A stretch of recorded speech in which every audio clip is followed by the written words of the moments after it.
Commerce નામાના મૂળ તત્વો. પ્રકરણ પહેલું ભાગીદારી વિષય પ્રવેશ. આ ગુણનો પ્રકરણનો કુલ ગુણભાર 4 છે. એમાં વિકલ્પ 1, ટૂંકમાં જવાબ 3. માં 3 માર્ક્સની અંદર છે ને કમ્પલસરી દાખલો આવે.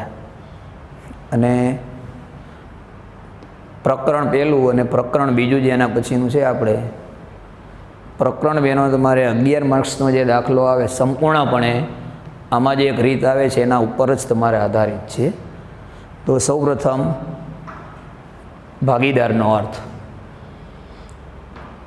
તો ભાગીદાર એટલે કે તમારે 11મા ધોરણમાં વ્યક્તિક માલિકીના હિસાબો, કે વ્યક્તિક માલિકીના હિસાબો એટલે શું, કે જે એકમોની માલિકી અને સંચાલન એક જ વ્યક્તિના હાથમાં હોય એને વ્યક્તિક માલિકીના એકમ કહેવામાં આવે છે. આ વ્યક્તિક માલિકીના એકમોની અમુક જે મર્યાદાઓ હતી, જેમ કે મૂડી અને સંચાલન અંગેની, આ મર્યાદામાંથી ભાગીદારી સ્વરૂપનો જન્મ થયેલો છે. એટલે કે જ્યારે મોટા પાયા ઉપર એકમ શરૂ કરવું હોય ત્યારે એક કે તેથી વધુ વ્યક્તિની જરૂર પડે છે. અને એવી જગ્યાએ વ્યક્તિક માલિકીનું સ્વરૂપ અનુકૂળ આવતું નથી. પરિણામે ભાગીદારી છે એનો જન્મ થયેલો છે. ભાગીદારી એટલે શું, એનો અર્થ તો સામાન્ય અર્થમાં દરેક વ્યક્તિ એનાથી પરિચિત છે. કે સામાન્ય અર્થમાં એમ કહેવાય, એકથી વધુ વ્યક્તિ સાથે મળીને જે ધંધો કરે એને ભાગીદારી કહેવામાં આવે છે. સામાન્ય આપણે 11મા ધોરણમાં આવી ગયું હતું. હવે એની ભાગીદારી કાયદા મુજબ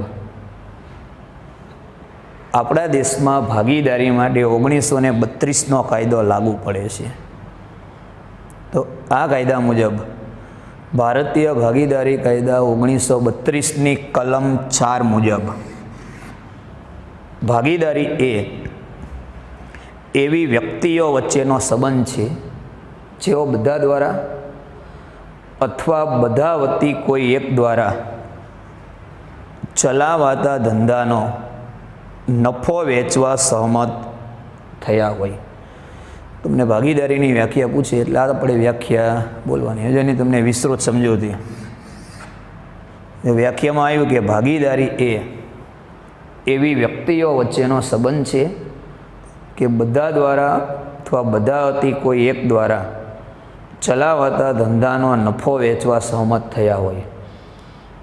એટલે કે ભાગીદારીમાં તમને કીધું એક કે તેથી વધુ વ્યક્તિ છે એ સંકળાયેલી હોય છે. એવો કરાર છે કે બધા ભાગીદાર, માની લો 3 હોય તો 3 ભાગીદાર, અથવા 3 ભાગીદારમાંથી કોઈ પણ એક કે વધુ ભાગીદાર ધંધો ચલાવે અને એનો નફો વેચવા સહમત થયો હોય એને ભાગીદારી કહેવામાં આવે છે. આ ભાગીદારીનો અર્થ.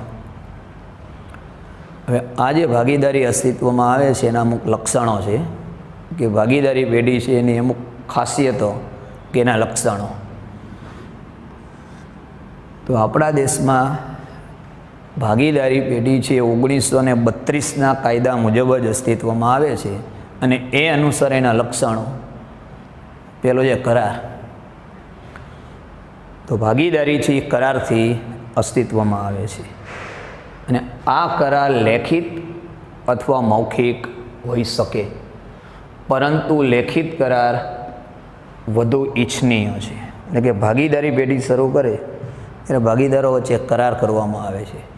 એ કરાર છે ને લેખિત પણ હોઈ શકે અને મૌખિક હોઈ શકે, પરંતુ ભાગીદારો માટે લેખિત કરાર છે ને વધુ ઈચ્છનીય છે. એનું કારણ કે ભવિષ્યમાં ભાગીદારો વચ્ચે કોઈ પણ મુશ્કેલી ઊભી થાય તો લેખિત કરાર દ્વારા જે વાદ વિવાદ થાય છે એનો અંત આવી શકે છે. પહેલું જ લક્ષણ કરારથી અસ્તિત્વ. બીજું નફાનો હેતુ. તો આપણે જાણીએ છીએ કે કોઈ પણ એકમ હોય એનો હેતુ છે ને નફાનો જ હોય. એ જ રીતે ભાગીદારી પેઢી પણ નફાના આશયથી જ શરૂ કરવામાં આવે છે કે ભાગીદારી પેઢીની સ્થાપના છે એની નફાના હેતુથી જ થાય છે અને એમાં જે ભાગીદારો જોડાયેલા હોય એમની વચ્ચે નફો નુકસાન છે ને એમણે નક્કી કરેલ પ્રમાણમાં જ વેચવામાં આવે છે. 3 ભાગીદાર હોય કે 2 હોય કે એનાથી વધુ હોય એ લોકોએ જે પ્રમાણ નક્કી કરેલું હોય ને એમાં જ નફો નુકસાન વેચવામાં આવે. પણ જો ભાગીદારી પેઢી અસ્તિત્વમાં આવે ને એટલે કરારનામું તૈયાર કરે છે. આના પછી નેક્સ્ટ ક્વેશ્ચનમાં આપશે આન્સરમાં. જો કરારમાં ઉલ્લેખ ન હોય તો નફો નુકસાન છે એની સરખા પ્રમાણમાં વેચવામાં આવે છે. અને ક્યારેક કરારમાં ઉલ્લેખ કરેલો ન હોય ત્યારે સરખે હિસ્સે વેચવામાં આવે. બીજું લક્ષણ છે એનો નફાનો હેતુ. ત્રીજો કાયદેસરનો ધંધો. તો ભાગીદારી પેઢી એક કાયદેસરનો ધંધો ચલાવવા માટે જ અસ્તિત્વમાં આવે છે. આપણા દેશમાં કાયદા દ્વારા પ્રતિબંધિત હોય એવું કોઈ પણ ધંધાકીય એકમ શરૂ કરવા માટે ભાગીદારી અસ્તિત્વમાં આવતી નથી. એટલે કે ભાગીદારી પેઢી કાયદેસરનો ધંધો ચલાવવા માટે જ અસ્તિત્વમાં આવે છે. ત્રીજું લક્ષણ કાયદેસરના ધંધા માટે એકબીજાનો એજન્ટ છે અને બીજું નામ પ્રતિનિધિ. તો ઉપર જો આપણે વ્યાખ્યામાં ભણાયું કે ભાગીદારી પેઢીનો ધંધો બધા ભાગીદારો સાથે મળીને અથવા બધા વતી કોઈ એક કે વધુ દ્વારા ચલાવવામાં આવે છે. જે આપણે વ્યાખ્યામાં આપણે એ જ આવેલું હતું કે ભાગીદારી પેઢી જે અસ્તિત્વમાં આવે છે એ પેઢીનો ધંધો છે ને બધા ભાગીદાર સાથે મળીને અથવા કોઈ એક કે વધુ ભાગીદાર છે એ પેઢીનો ધંધો ચલાવે છે. એટલે આ દ્રષ્ટિએ એમ કહી શકાય કે દરેક ભાગીદાર એ બીજા ભાગીદારનો એજન્ટ કે પ્રતિનિધિ ગણાય છે. કે જો આ મુદ્દો આવ્યો ને સંપૂર્ણપણે વ્યાખ્યામાં આવ્યો કે એનો ધંધો બધા ભાગીદાર છે સાથે મળીને અથવા કોઈ એક કે વધુ ભાગીદાર ચલાવે છે. એટલે દરેક ભાગીદાર છે બીજા ભાગીદારનો એજન્ટ એટલે કે પ્રતિનિધિ ગણાય છે. એટલે કે એનું ચોથું લક્ષણ કયું છે કે એકબીજાનો એજન્ટ મીન્સ એકબીજાના પ્રતિનિધિ. એ 3 લખી લો લક્ષણ.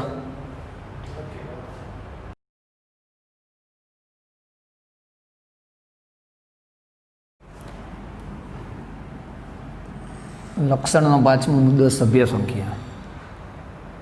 દરેક ધંધાકીય એકમમાં સૌથી મહત્વનો પ્રશ્ન કે કેટલી સભ્ય સંખ્યા રાખવી. તો ભાગીદારીમાં પણ કંપની ધારાના જે આપણે દેશમાં કંપની ધારાની કલમ 2013ની કલમ 464 મુજબ ભાગીદારી પેઢીમાં ભાગીદારોની સંખ્યા 100થી વધે નહીં એ રીતે સરકાર નક્કી કરે છે. કે આપણા દેશમાં જે કંપની ધારો છે એમાં 2013ની કલમ 464 મુજબ સરકારે નક્કી કરેલું છે કે કોઈ પણ ભાગીદારી પેઢી હોય ને એમાં એની સંખ્યા 100થી વધે નહીં એ રીતે સરકાર નક્કી કરે છે. પણ અત્યારના કાયદા મુજબ 2014 મુજબ ના નિયમ 10 મુજબ ભાગીદારની મહત્તમ સંખ્યા કેટલી 50 નક્કી કરેલ છે. એટલે કે એક વાક્યમાં પૂછે તો ઓછામાં ઓછું 1 અને મહત્તમ સંખ્યા ભાગીદારી પેઢીમાં કેટલી 50 નક્કી કરેલી છે. એટલે આ તમને વિકલ્પમાં પૂછાય કે ભાગીદારી પેઢીની સભ્ય સંખ્યા જણાવો. તો આના ઉપરથી જ કે ભાગીદારી પેઢીમાં ઓછામાં ઓછી સભ્ય સંખ્યા 1 અને વધુમાં વધુ 50 સભ્ય સંખ્યા નક્કી કરેલ છે. એનું લક્ષણ 5મો સભ્ય સંખ્યા અમર્યાદિત જવાબદારી. તો ભાગીદારી પેઢીમાં જેટલા ભાગીદારો જોડાયેલા છે બધા ભાગીદારોની જવાબદારી અમર્યાદિત છે. પ્રશ્ન એ થાય કે અમર્યાદિત એટલે શું? તો અમર્યાદિત એટલે કે જ્યારે પણ ભાગીદારી પેઢીનું દેવું એની મિલકતમાંથી ચૂકવી શકાય તેમ ન હોય. ફોર એક્ઝામ્પલ, માની લો પેઢીનું દેવું છે 10 લાખ રૂપિયા હોય અને મિલકતો 6 લાખ હોય, તો કોઈ પણ સંજોગોમાં પેઢીનું દેવું છે મિલકતમાંથી ચૂકવી શકાય નહીં. ત્યારે આ દેવું ચૂકવવા માટે ભાગીદારોની અંગત મિલકતો વેચીને પણ પેઢીનું દેવું ચૂકવવામાં આવે છે. આ પોઈન્ટ છે ખાસ મહત્ત્વનો, કે જેટલા ભાગીદાર જોડાયેલા છે ને બધાની જવાબદારી કેવી? અમર્યાદિત છે. અમર્યાદિત એટલે કેવી? કે પેઢીનું દેવું છે એની મિલકતમાંથી ચૂકવી શકાય તેમ ન હોય એવા સંજોગોમાં ભાગીદારોની જે પોતાની અંગત મિલકત હોય, તો અંગત મિલકત એટલે શું? કે પેઢીમાં એમની જે મિલકત હોય ને હિસ્સો એના સિવાય એમની પોતાની જે અંગત મિલકત હોય ને વેચીને પણ દરેક ભાગીદારે પેઢીનું દેવું ચૂકવવું પડે છે, અને એ દેવું ચૂકવવા માટે બંધાયેલ છે. આ દ્રષ્ટિએ એની જવાબદારી કેવી છે? અમર્યાદિત. માલિકી અને સંચાલન, તો ઉપર પણ આપણે વ્યાખ્યામાં આવ્યું કે ભાગીદારી પેઢીમાં ભાગીદારો જ ધંધાના માલિક હોય છે અને તેઓ જ એનું સંચાલન કરે છે. કોઈ પણ ભાગીદારી પેઢી હોય, ભાગીદાર છે ને જ એના માલિક હોય છે અને એ ધંધાનું સંચાલન કરે. એટલે આ દ્રષ્ટિએ માલિકી અને સંચાલનમાં ઐક્ય એટલે કે એકતા હોય છે, કેમ કે જે ભાગીદાર છે ને એ જ એનો માલિક હોય અને માલિકો જ સંચાલન કરતા હોય છે. પરિણામે માલિકી અને સંચાલનમાં છે ને એકતા જોવા મળે. જ્યારે કંપની સ્વરૂપ હોય, તમારે 11માં આવતું હતું કે કંપની સ્વરૂપની અંદર માલિકી અને સંચાલન છે ને બંને વિભાગ કેવા અલગ અલગ હોય છે, કેમ કે એમાં માલિકો દ્વારા જે સંચાલક મંડળ નિમેલું હોય ને સંચાલન કરતું હોય. ભાગીદારી પેઢીમાં માલિકી અને સંચાલન છે એ એના ભાગીદારો જ કરતા હોય છે. એટલે જો ભાગીદારોના મુખ્ય લક્ષણો, એ મુખ્ય લક્ષણો કેટલા છે? એના 7 છે. જોકે તમને અગાઉ કીધું એમ કે 4 માર્કનું ચેપ્ટર જેમાં હજી સુધી કોઈ દિવસ થિયરીનો પ્રશ્ન છે આમાંથી પૂછ્યો નથી. એ 3 માર્ક્સનો છે, તમારે દાખલો જ આવે. હવે એના ઉપરથી બીજો મહત્ત્વનો ટોપિક છે ભાગીદારી કરારનામું. જે પહેલું જ લક્ષણ આપણે આવેલું હતું, કરારથી અસ્તિત્વ. તો ભાગીદારી પેઢી છે એ તમને કીધું કરારથી અસ્તિત્વમાં આવે છે. હવે એ કરાર છે ને એ લેખિત પણ હોય અને મૌખિક પણ હોય. ટૂંકમાં ભાગીદાર ઉપર આધાર છે. ભાગીદારો વચ્ચે ભવિષ્યમાં કોઈ પણ પ્રકારના વાદ વિવાદ ન થાય એ માટે ભાગીદારો દ્વારા કરાર કરવામાં આવે છે.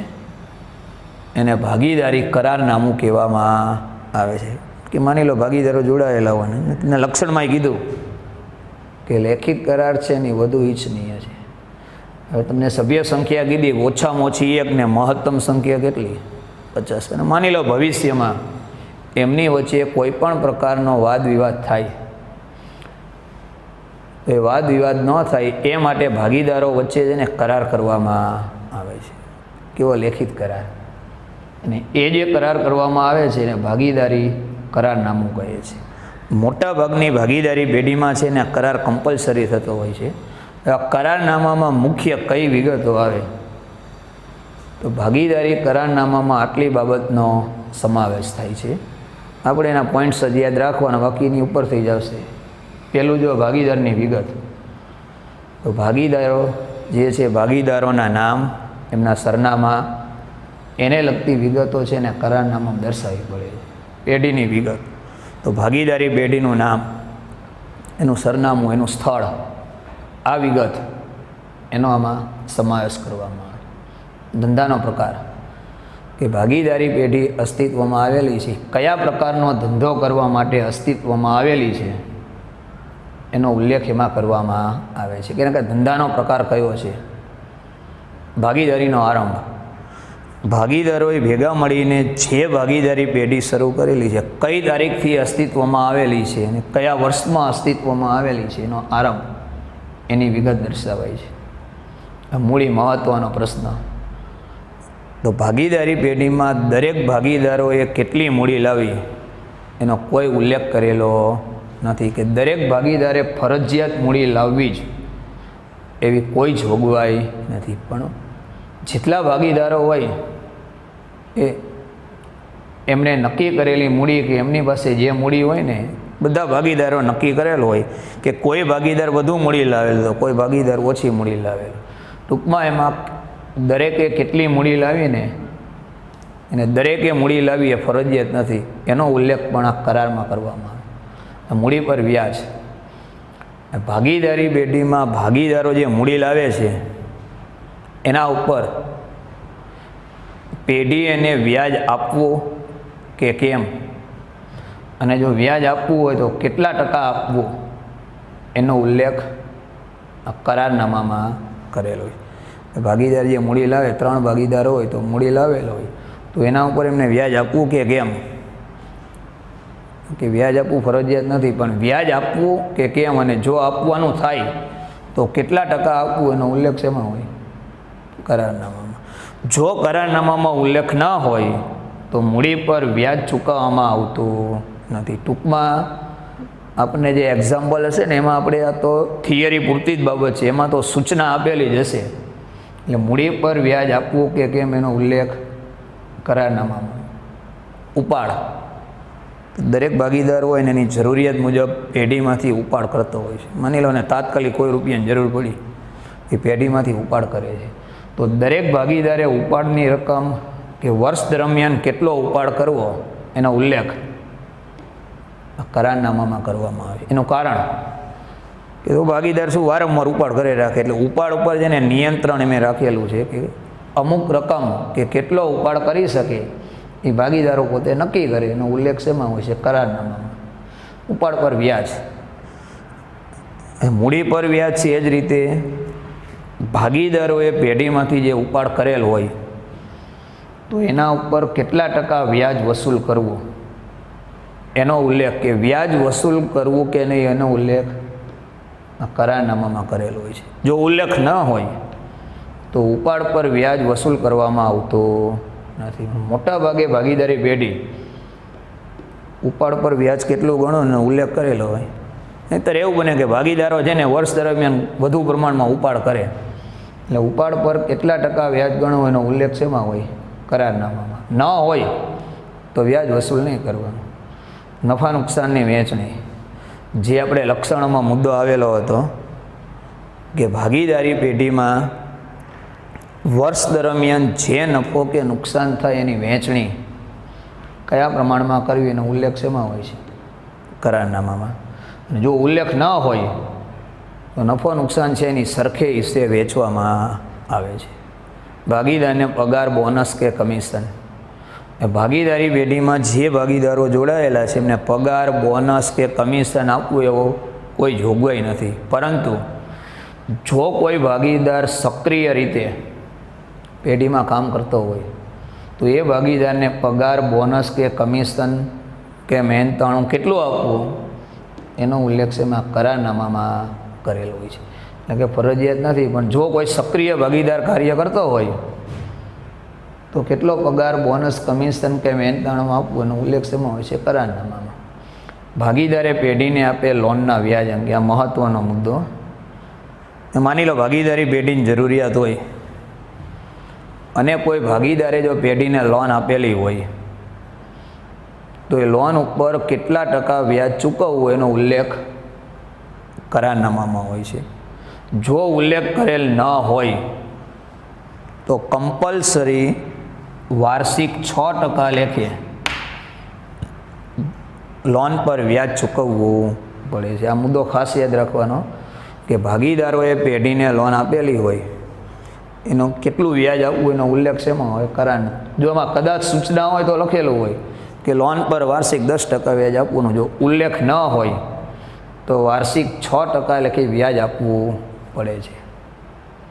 પાઘડી, તો જ્યારે પણ ભાગીદારી પેઢીમાં નવા ભાગીદારનો પ્રવેશ થાય કે ભાગીદાર નિવૃત્ત થાય ત્યારે પાઘડીની ગણતરી કઈ રીતે કરવી એનો ઉલ્લેખ કરારનામામાં કરેલ હોય છે. એટલે કે ભાગીદારે કેટલી પાઘડી લાવી, નવો ભાગીદારનો પ્રવેશ થાય તો એને પાઘડી લાવવી પડે છે, નિવૃત્ત થાય તો એને પાઘડી ચૂકવવાની થાય, તો ત્યારે પાઘડી અંગેની ગણતરી કઈ રીતે કરવી એનો ઉલ્લેખ આ ભાગીદારી કરારનામામાં કરવામાં આવે છે. પ્રવેશ નિવૃત્તિ, જ્યારે કોઈ પણ નવા ભાગીદારનો પ્રવેશ થાય તો પ્રવેશ અંગેના નિયમો અને ચાલુ પેઢીમાંથી કોઈ ભાગીદાર નિવૃત્ત થાય તો નિવૃત્તિ અંગેની શરતો કઈ છે એનો ઉલ્લેખ કરારનામામાં કરવામાં આવે છે. અને આ મુજબ જ કરારનામામાં ભાગીદારના પ્રવેશ અંગેની શરતો અને નિવૃત્તિ કે મૃત્યુ અંગેની શરતો દર્શાવેલી હોય છે. એટલે આ પ્રવેશ કે નિવૃત્તિ અંગે કયા નિયમો કે કઈ બાબત છે એનો ઉલ્લેખ શેમાં છે? કરારનામામાં. વિસર્જન,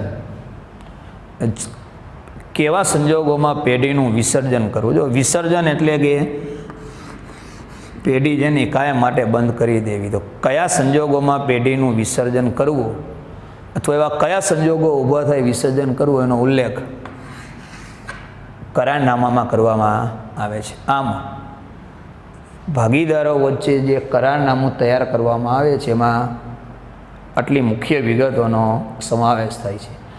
અને કરારનામાની આ જે વિગતો છે ને, દરેક ભાગીદારે ચોક્કસપણે આ વિગતોનું પાલન કરવું જ પડે છે ને એ મુજબ જ ભાગીદારી પેઢી છે એ ચલાવવામાં આવે છે.